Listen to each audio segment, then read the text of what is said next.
te donner la parole de façon à ce que nous puissions voir ensemble le mode d'emploi de cette convention. Alors, je veux vous présenter notre meneur de jeu, notre modérateur, Thierry Vatelet, rédacteur en chef à France Télévisions, qui met toute sa compétence, sa gentillesse, sa souplesse, son inventivité à rentrer dans notre système un peu bizarre.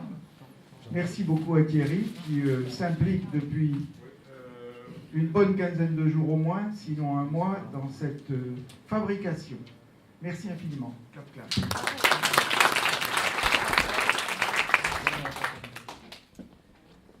Un petit mot, j'ai écrit parce que c'est plus facile pour ma tête de retraité. Jaloux. Je vous ai préparé un petit papier comme ça pour... Alors voilà, notre idée c'est de préparer l'avenir alors que les repères disparaissent, que les données évoluent, que les principes flambent, que les moyens explosent, que la Terre se rétrécit, que le temps n'existe plus sous sa forme structurelle. Vous êtes sacrément ambitieux, me disait Gourmand, Heinz Wiesmann, quand on a préparé ça. Tout fout le camp, qu'est-ce qu'il nous reste? Plantons des haies de haies, E-T, et taillons nos bouts de ou, O-U. Mettons-nous dans le décalage pour l'apprivoiser, un vendredi et un samedi, en soirée et en matinée, avec des horaires inhabituels, des personnes nouvelles et quelques surprises qui seront bonnes pour la plupart. Nous allons travailler en ruche, en bournac, comme on dit dans les Landes, représentés par une table ronde, travaillant chacune sur un thème particulier, donc différent de l'une à l'autre, peuplé de 10 à 11 personnes, selon le modèle. À ces tables figure un animateur de club, c'est une engeance professionnelle qui est née avec la PM il y a plus de 25 ans, sans modèle que le bon sens, et un couteau suisse à donne de l'âme, même si c'est toujours la même qui sert. Leur mission secrète, c'est de favoriser, de contenir et de récolter, favoriser le débat et les échanges, contenir dans le sujet et dans le temps, et récolter les fruits.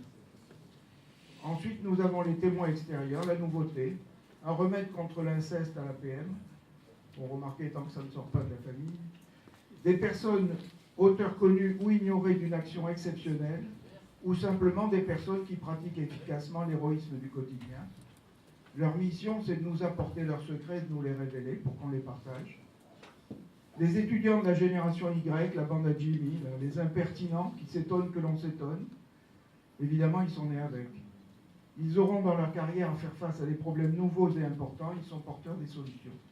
Et enfin, les membres de l'APM qui se débattent au quotidien avec les difficultés politico-économico-sociales qui arrivent toutes seules ou qu'on leur prépare. Leur cri, c'est « zut, tout va bien, chic, un problème ». Ils aiment cette activité qui les sort de leur solitude et leur donne de l'audace. Héraclite, le philosophe du début de la culture, selon Michel Serres, l'homme pour qui la Terre était représentée par une tourtière feuilletée, patapin étiré allégé à la graisse d'oie à l'aide d'une plume, c'est-à-dire un grand espace plat et rectangulaire, Héraclite avait nommé la notion de changement perpétuel. On ne se baigne jamais deux fois dans le même fleuve. C'était à Athènes 600 ans avant J.C. Nous n'avons pas de complexe à avoir, jetons-nous à l'eau et allons à la recherche de nos idées. Bravo, merci.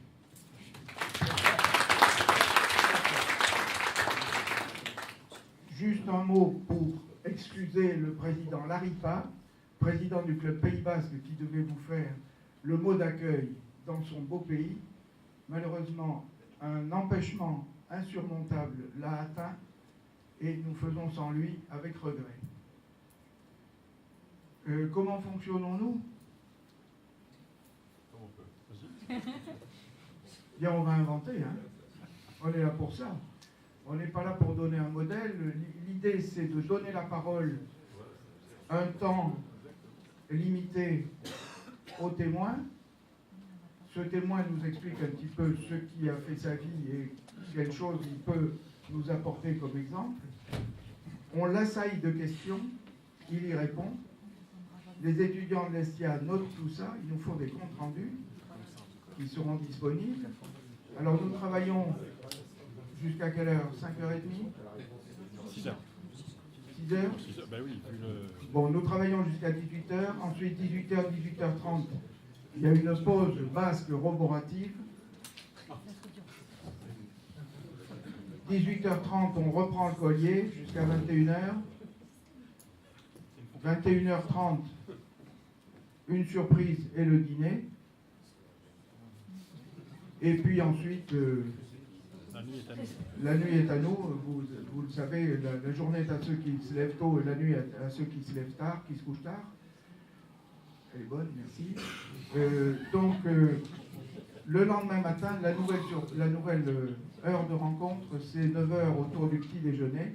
Frugal, celui-là. Vous voyez, au Pays Basque, on fait du roboratif et du frugal. Et puis, on travaille jusqu'à 13h, quelque chose comme ça. Et ensuite, un buffet de la séparation. La douleur de la séparation dans la richesse des idées acquises. Nous retournons chez nous. Bon courage, bonne énergie et merci à tous les participants.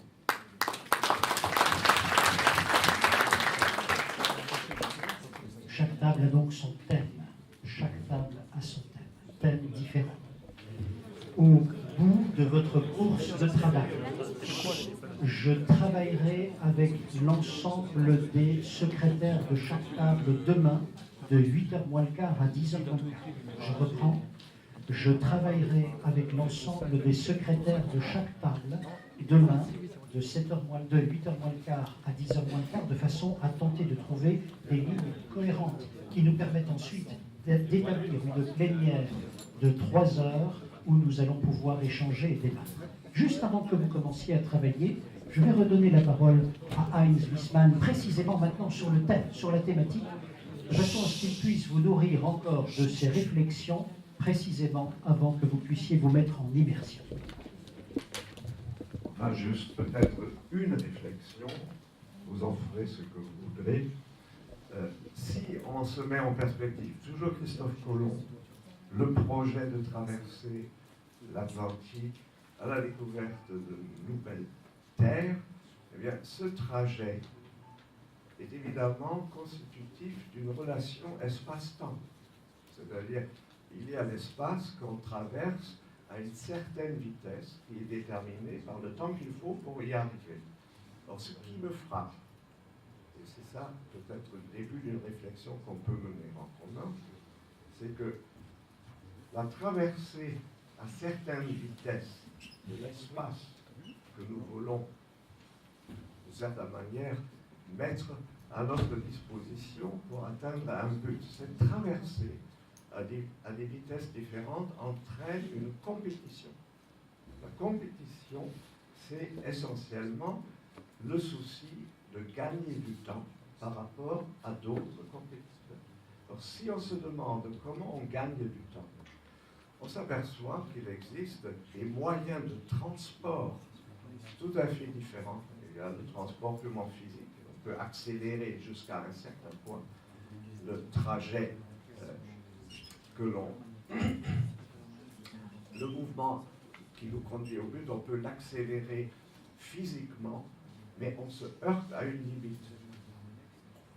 Si on regarde le monde qui nous entoure, la compétition économique consiste largement dans un effort pour accélérer les trajets, pour parvenir plus rapidement à délivrer des marchandises, à réaliser quelque chose qui est comme une invention à proposer ensuite au marché.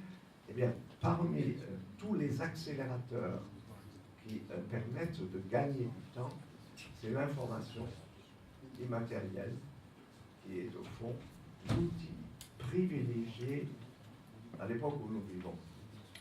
Je voudrais attirer l'attention sur le fait qu'il y a un lien entre l'information qui chemine plus vite que tout le reste. Aucun cargo, aucun avion ne peut rivaliser avec la vitesse de l'information. L'information, en un sens, c'est de l'écriture. C'est quelque chose qui peut se coucher sur une feuille, mais aussi sur une feuille électronique. Et d'une certaine manière, l'incarnation de l'information et l'élément de circulation ultra rapide, c'est l'argent. C'est cela qui fait que la financiarisation de l'économie, qui est le problème majeur que nous allons affronter à mes yeux, cette financiarisation repose sur la vitesse extrême de l'information. Maintenant, on fait des arbitrages financiers à la nanoseconde grâce à des ordinateurs. Comment un entrepreneur qui, par son activité dans un certain espace, doit accomplir un certain nombre de trajets, peut-il rivaliser avec cette vitesse extrême de l'information qui circule sous forme d'arbitrage portant sur de l'argent? Il y a là quelque chose qu'Aristote, dans son traité Le Politique, avait prévu. C'est très étrange. Le traité du Politique d'Aristote a introduit la notion d'économie. Oikonomia, je veux dire la règle selon laquelle on administre la maisonnée. Oikos, c'est la maisonnée, et nomos, c'est la règle. Et cette économie, dit-il, ne peut être saine si elle est dominée par la faculté de l'argent d'engendrer de l'argent, par un processus contre nature qu'on appelle en grec parthénogenèse, c'est-à-dire unisexuel. L'argent produit de l'argent sans qu'il rencontre quelque chose d'autre que lui. Et Aristote peut mettre en garde l'économie saine, naturelle, contre cette espèce de production virginale, en un sens, mais sans rencontre avec la réalité, qui est la réalité des choses, la réalité des hommes, et c'est la réalité du cosmos tel que lui le pensait.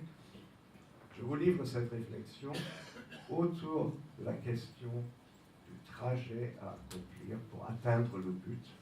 Quel est le rôle de la vitesse à laquelle on est capable de se projeter vers le but?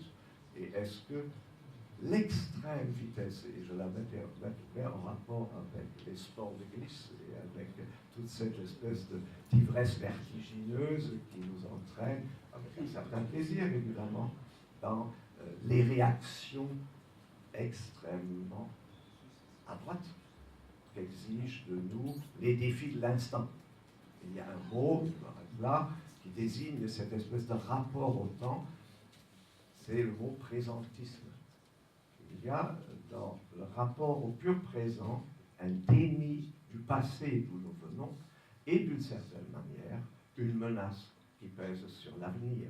Parce que dans le présentisme absolu, dans cette espèce de court-termisme, on est privé des deux perspectives qui ont été développées dès l'introduction, le passé à partie liée avec l'avenir, et si on est dans le pur présent, dans la vitesse absolue, dans l'auto-reproduction de ce moyen extraordinaire qu'est l'information financière, on échappe peut-être comme c'est comme un siège catapulte, hein, on est jeté de l'avion qui est en train de tomber, on échappe, on disparaît de ce qui peut être notre trajectoire de vie. Voilà, je voulais attirer votre attention sur ce qui nous menace dans l'inscription de l'existence dans sa temporalité naturelle.